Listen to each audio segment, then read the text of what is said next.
السلام عليكم ورحمة الله وبركاته أعزائي المتابعين. جينا لكم بفيديو جديد ومعلومة توعوية جديدة. هنقول لك النهاردة لو بتتعامل في العقارات أو تبيع وتشتري، فأنت لما تشتري في المدن يستحسن يكون مع المالك عقد مسجل في الشهر العقاري عشان تكون مطمئن. في القرى لو عدى عليه صحة توقيع عادي. طب ايه الهدف من الموضوع ده يا استاذ؟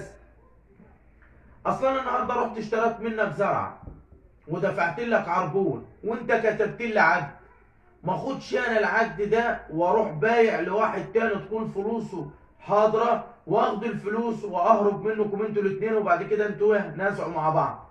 فعشان تكون مطمئن تكون اللي انت بتشتري منه معاه يا اما تسلسل ملكيه يا اما معاه على الاقل عقد مسجل في الشهر العقاري، او لو في قريه معمول له صحه توقيع. انتظرونا في فيديو جديد ومعلومات.